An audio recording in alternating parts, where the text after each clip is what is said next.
If you're looking for a new way to support Side Mission, check out Dubby.gg, an energy supplement company trying to make a difference.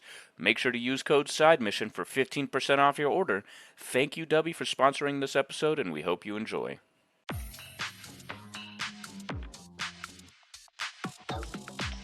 Welcome into the newest episode of Side Mission. I, like always, am your host, Rusty Ellis, joined by the boys, Kyle and Matt. You know, fellas, that's the first time in a few recordings where I've really kind of struggled and almost said just two of the boys. And instead of just saying the boys. Anyways, that aside, today we're talking about Diablo 4, a franchise that none of us have put any hours into prior to a couple weeks ago at this point of recording when the game came out. And I think we were all very, very pleased with what we got ultimately from Diablo 4. First of all, the fact that the game was just ready day one and we didn't have to see another stupid-ass graphic of, you know, we hear all the criticism that we've seen for our game, and we know that it's in a state we're not proud of, and it's unfinished. Thankfully, we didn't see one of those from this. Thankfully, this game was finished at launch, and considering that it was Blizzard that released it, that really does say something. I know, right? So, considering the state that Overwatch 2 launched in, where it was borderline unplayable for a lot of us day one. I think day one of that game we got like 3 games in, maybe. This is a really good game, and I feel like for the price, there's absolutely enough here to justify spending that $70 on it at least, because I think, and I'm going to go ahead and give my just overall thoughts on the game here, I think you both agree, in a normal year that is not 2023, I feel like this is a game that could win Game of the Year. I feel like this is a game, and even this year, I feel like there's a very good chance that Diablo 4 is a Game of the Year finalist. So, Kyle, I'll start with you. Actually, no, I'm going to start with Matt, because Matt, you have an interesting history with Diablo, despite the fact that you've never played the game, because for some reason you got an amiibo for Diablo 3. Discuss. Yeah, so back when Diablo 3 first came out on the Switch, which was this was a while after it had already been released on consoles, because of me being a collector, you know, they made an amiibo for it, and I had every intention on getting Diablo 3 on the Switch. You could say hoarder instead of collector. It's okay. Hoarder. Hey, they're cool though. They're cool. So I never did pick up the game, but it has always been something that I wanted to play. I just never, finally took the plunge into the franchise. But it's always been like on my mind. It's always been like, this is something that I do a franchise I want to eventually get into. Yeah, and I'm right there with you. I think Diablo 3 was always a game I looked at even before it came to Switch. I think because it came out, I think when I was still in college. There's my little annual flex that I got an education on y'all. But when it came out when I was still in school. So, I looked at it as something like, if I wanted to spend some money and try a different game, that might be it. And I don't know, like I feel like Diablo 3 always reviewed really well, and I just never really took the leap and went after it. And then when it came out on Switch, I had that urge again to buy it, and I just never did. Diablo 4, I think, is fantastic, though. And I've heard the same from a lot of people that have played Diablo games. I've got some friends here in Cookville that have played it, or have played older games that absolutely love it. Obviously, we all talk to Thacker still. He really enjoys it, and he's put a lot of time in on it as well. And there's a lot of really good things there. I feel like this is a good place to jump in at, especially considering the 3 of us are not big Diablo fans. I feel like this is a great spot to jump in at.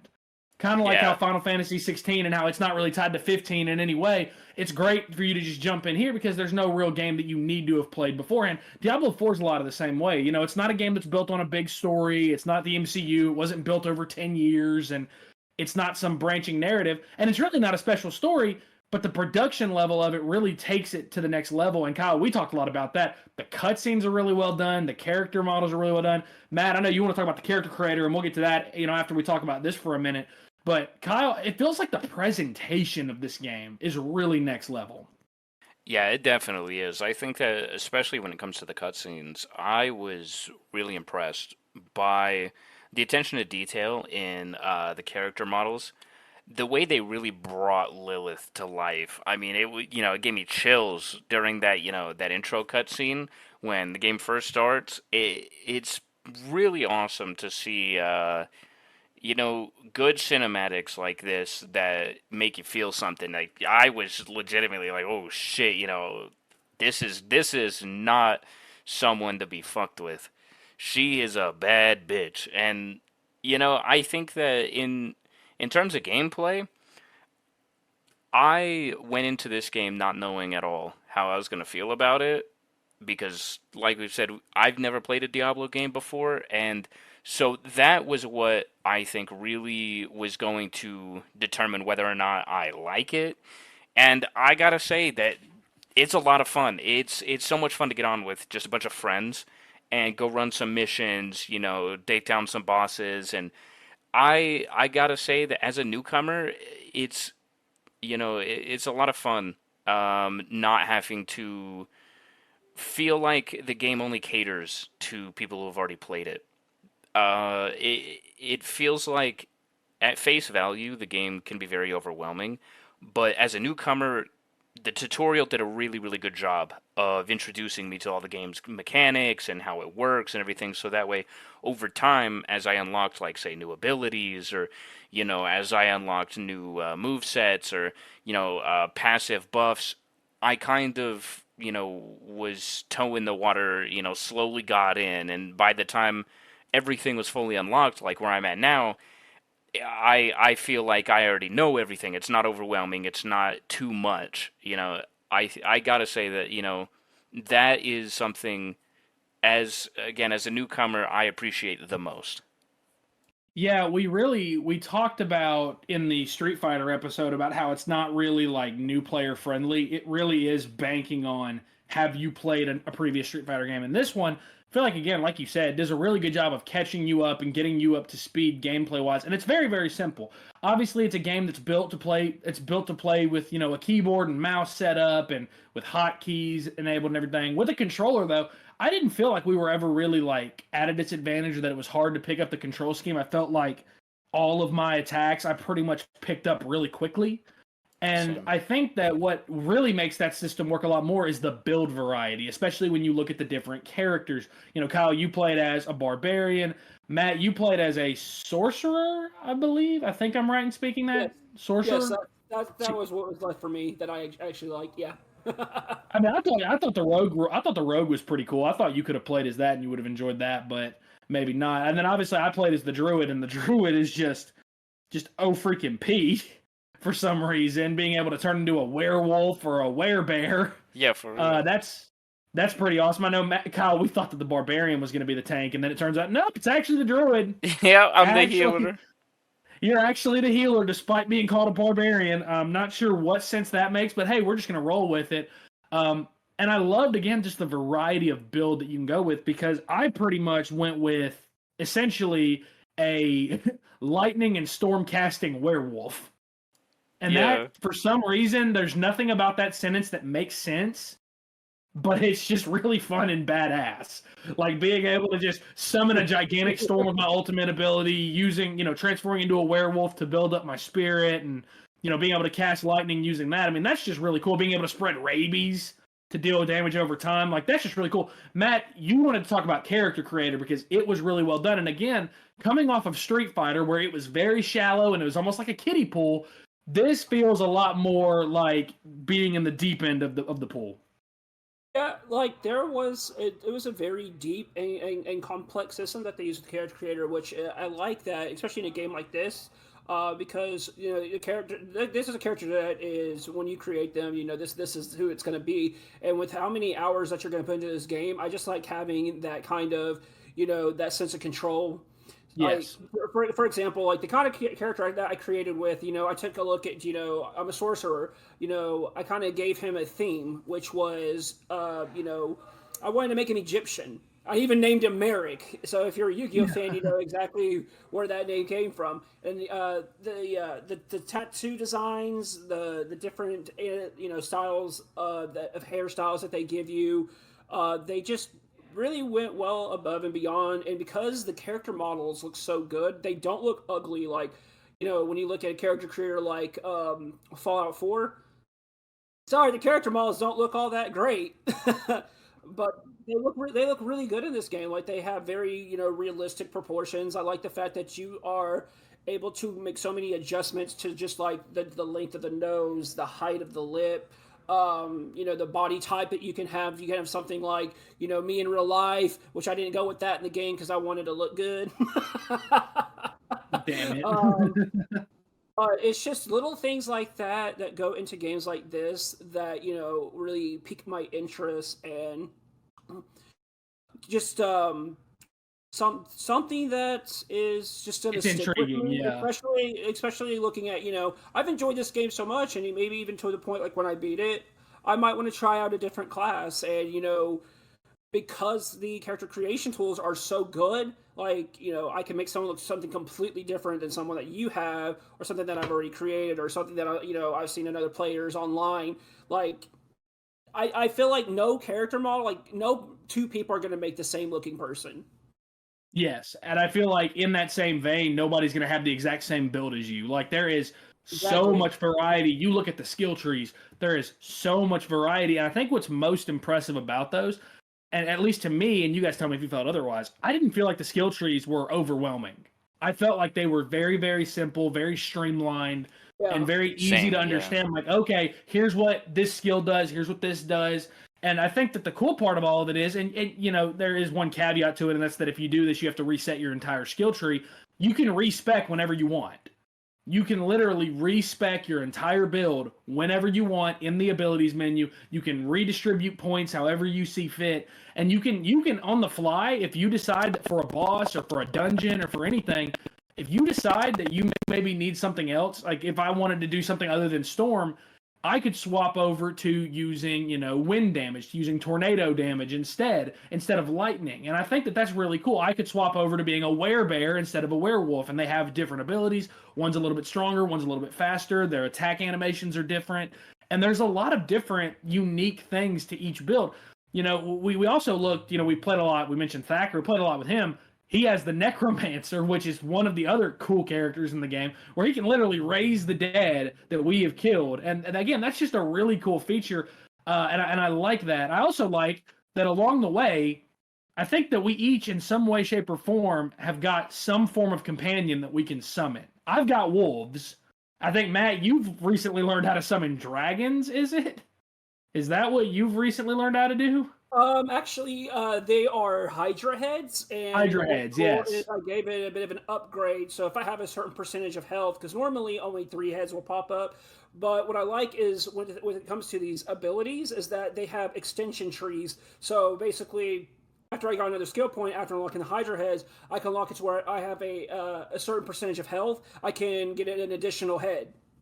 That's pretty cool. I'm not gonna lie. Like when I saw that the last time we played, I thought that was so badass. And then Kyle, again, I don't know if you have a companion, but I think it's really interesting that they picked the barbarian class to be kind of that healer.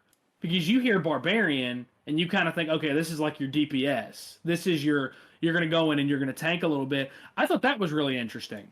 Yeah, same. That's actually why I picked the barbarian because I thought, oh, I'm gonna be, like the tank or something, and I was not expecting to be the healer. I'm kind of support just like in general because I also have these abilities where I can weaken all the enemies around us.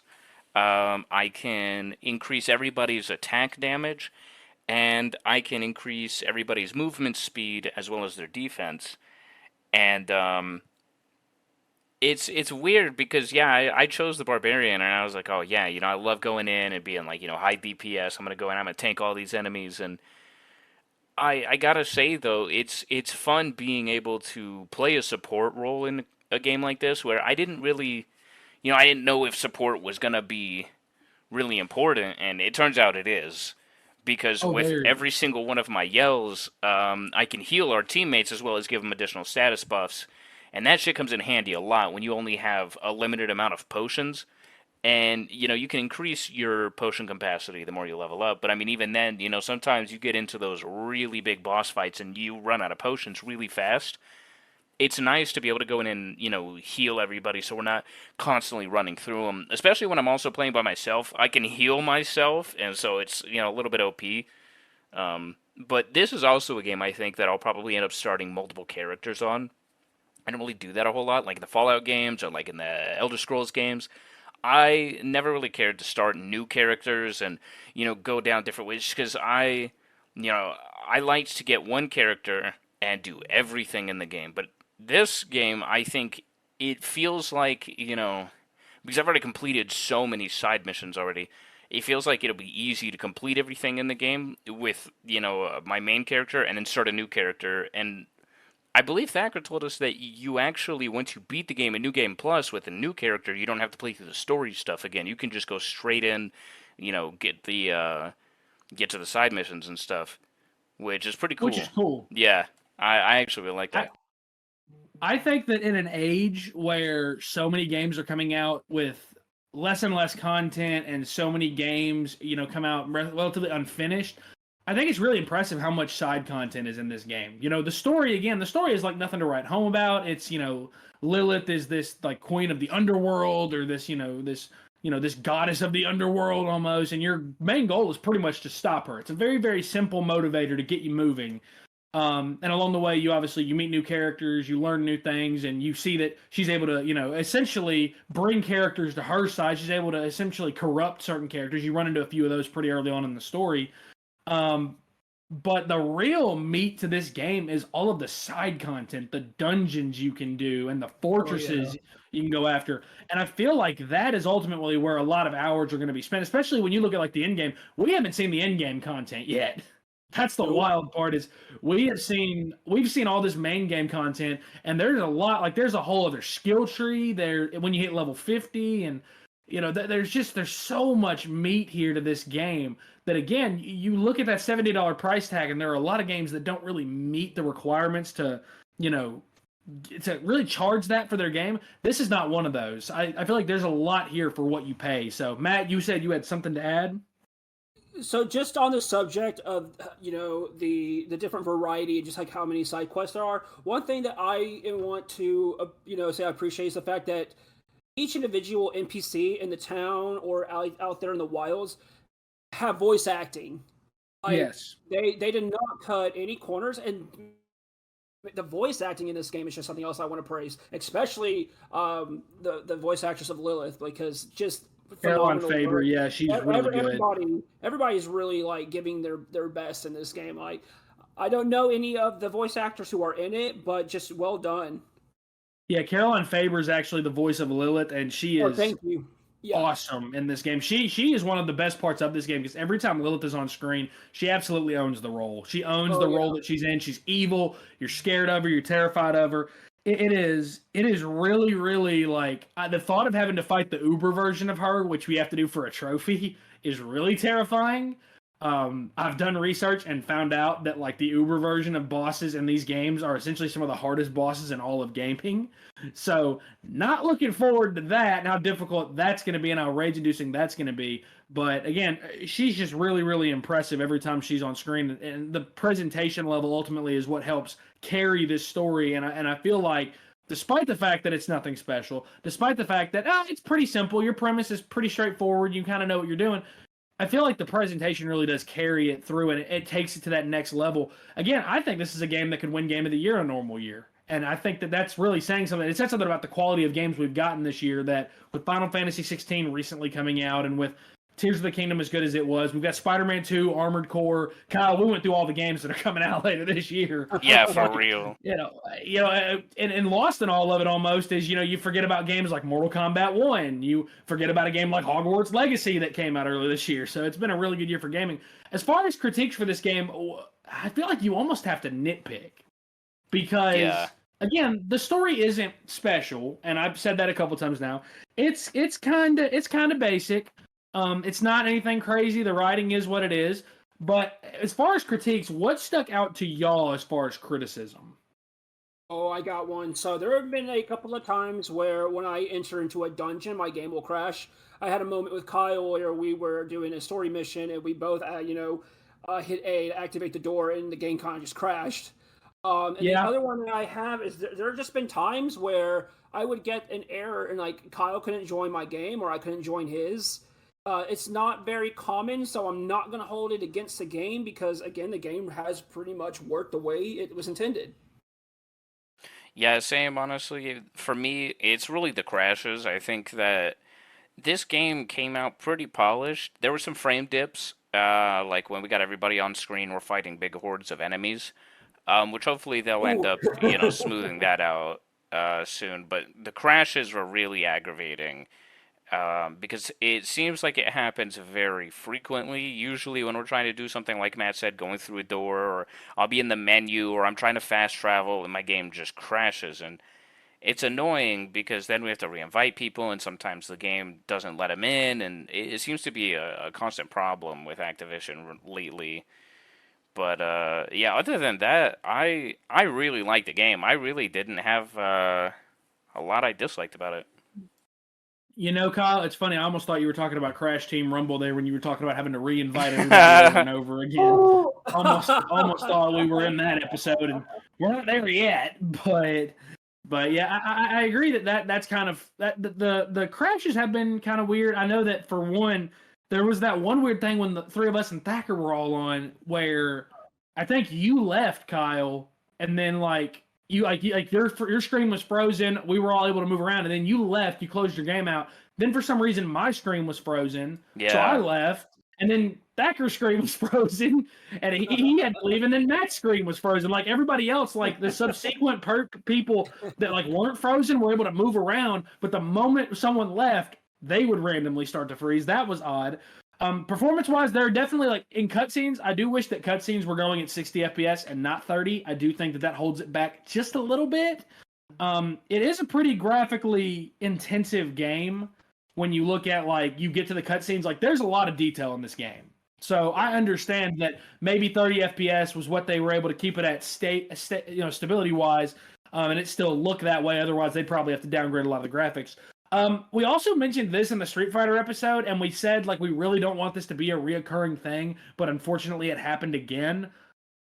Why do we have to link a damn account to play online? That is so dumb. And I'm sorry, like I don't want this to turn into a bitch fit about like, oh well, that's such a minor thing. Why does it matter? Well, it kills the hype on launch night when I have to spend 20 minutes fighting the Blizzard, the Activision Blizzard servers, trying to link my damn Blizzard account or my BattleNet account just because I have to do that to play online. And then if I don't do that, I can't play online with y'all. And like, this is not the kind of game you want to play solo. Like, you can play it solo, it's still fun, but this is a game you want to play with friends. That's the whole point to it. So for me, it's very, very frustrating that these games constantly have us linking accounts. I'm just waiting for when Armored Core comes out, getting a message of you have to link a From Software account online. yeah, no Like, kidding. Yeah. I'm just waiting for that, and I hope that doesn't happen. Whether it's that, Spider-Man 2, Mortal Kombat 1, I hope that we don't have to do that. Mortal Kombat 1, I'm already preparing for because I'm pretty sure you do have to link an account for that. I'm already preparing for that Yeah, mentally. But that is a trend I would like to see, kind of exit gaming because it's not exactly a fun one. And then the last thing I'm going to bitch about, and then we'll move on to something more positive to end the episode. The game, it's been relatively easy to get into the game lately, and that's a lot of fun and all. Launch night was pretty bad. Launch night was yeah, that pretty was rough. awful. It took, I think, Kyle, you could tell me if I'm wrong, because I know, Matt, you didn't have it on launch night like me and him did. And that's not me hoeing you. That's not me hoeing you. It's just because you didn't have to experience this like we did. I'm almost jealous of you for not having to experience this. It took us, like 35 minutes to get into the game? Like, we had to wait at the loading screen. Like the entering games, we had to wait at that for like 30 minutes. And like by the time we finally got into the game, I was like, well, 30 minutes ago I was really excited. Now I'm happy that I'm in the game, but you've kind of killed the steam a little bit because I had to wait a little bit. So thankfully has not been a consistent issue. So I'm okay with that. But it's just one of those things where I would like moving forward for that to not be for just servers to be ready, because especially this game was up early for people that got the deluxe edition. So you have no reason for the servers to not be ready for a heavy influx of players. And you're also your Activision Blizzard. Like, did you not learn your lesson from Overwatch 2? Real, no kidding. That's ultimately the big thing for me is like they didn't seem like they learned their lesson in creating strong, solid enough servers for this. But all of that is also very much nitpicking. Like, I love this game. I think this is a Game of the Year finalist when all is said and done. I think there's a lot of great games that are still coming out. We haven't, recorded anything really on Summer Games Fest. And I know that we plan to, and that time is, kind of come and gone, unfortunately. What game are you guys looking forward to the most when you look at what the rest of the year has to offer? Man, that's a hard Well, question. I'll go ahead and start this one off for the rest of this year. The game I'm looking forward to the most. Well, 16 just came out, so can't necessarily say that one at this point. So, And spoiler alert for anyone what? out there listening, it's awesome. It's What? awesome. Screw it. I could go the obvious route and say Spider-Man 2. But no, you know what? I'm going to say Super Mario RPG remake. Yes, 100%. 100%. Mm-hmm. Yeah, that game looks good. As someone who's never played that, I'm incredibly excited to play it for the first time. And for it to be remade, in that's full 3D, insane. that's gonna be awesome. Kyle, I think I know what you're looking forward to, but I'll let you say it. I'm gonna be honest. I have a lot of games I'm looking forward to. Yes.